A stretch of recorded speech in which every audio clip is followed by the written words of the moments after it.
So the other day I was listening to an episode of the Rich Roll podcast with Darin, Olien, a guy who specializes in finding superfoods from around the globe. During the conversation, I had an epiphany. He was talking about the amazing ability of the body to maintain homeostasis, or balance, no matter what we throw at it. The example he used was the pH of the blood. In the health and wellness world, you hear a lot of people talking about eating foods that raise the alkalinity of your blood, like whole fruits and vegetables, and avoiding foods that are acid forming in the body, like animal products and fried foods in particular.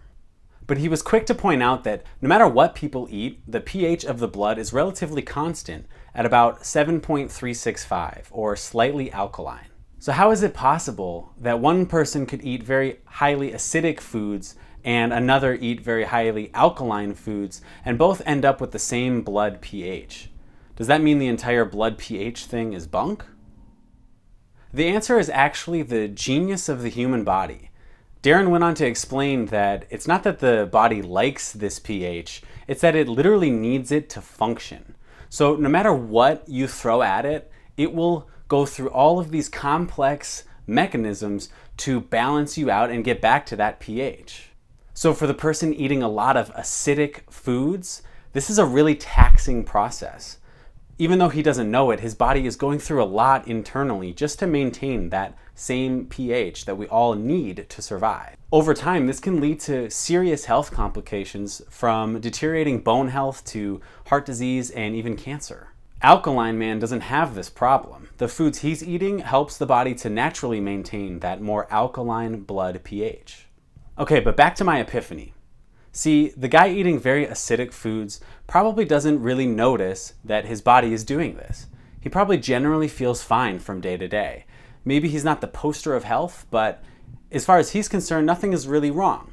And yet we know that underneath the surface, his body is struggling just to maintain natural homeostasis.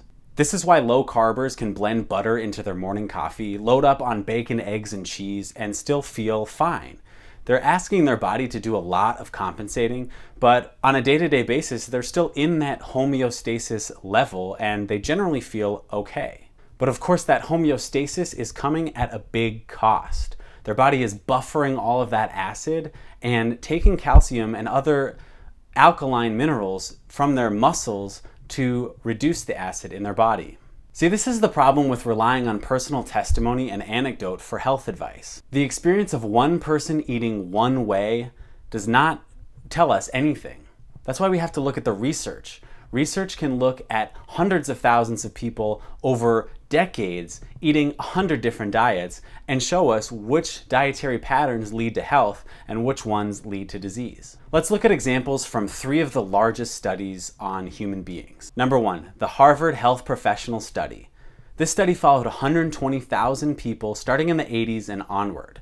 They cataloged what they ate and looked at their disease outcomes. Now, when they started, every single person in the study was healthy, no chronic diseases.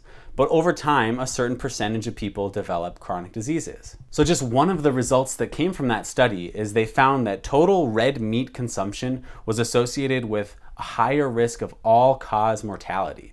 That means cancer deaths were up, heart disease deaths were up, and it was all linked to how much red meat you ate. The more you ate, the more likely you were to die from any one of those natural causes, those chronic diseases. Conversely, what they found is those eating more plant-based protein options like beans and nuts and seeds, they had a lower risk of all-cause mortality. Number 2, the EPIC Panacea Study. This study followed hundreds of thousands of men and women in Europe for 10 years. Doing a similar thing as the Harvard Health Professional Study, they cataloged what people ate and looked at their disease outcomes. One of the more interesting findings of this study was that total meat consumption of all varieties, that's red meat, poultry, processed meats, even fish, was associated with weight gain. Now, some people think that might be because meat is very concentrated in calories, but the researchers actually controlled for total calories, and still meat was associated with weight gain. That means that even if you were eating 2,000 calories, if there was no meat in it, you would be less likely to gain weight. But if there was meat in it, you would be more likely to gain weight, regardless of the number of calories.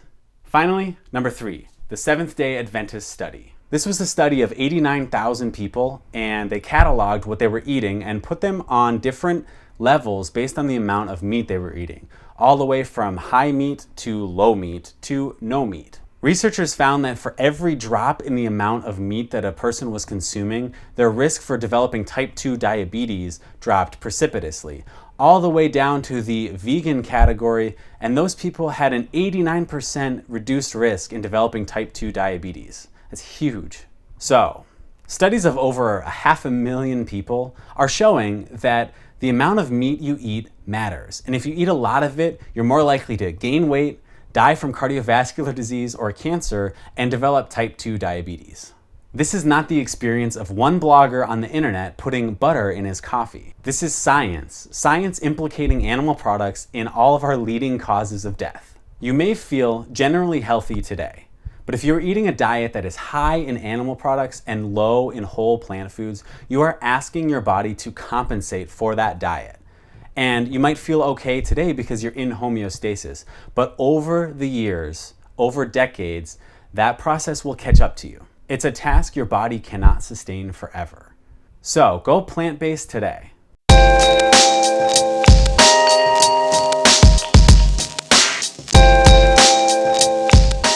So, studies of over 500,000 people over decades shows that total meat consumption is associated with not only weight gain, but all cause of mortality from cardiovascular and cancer deaths, and this is not the anecdotal experience of one blogger on the internet putting coffee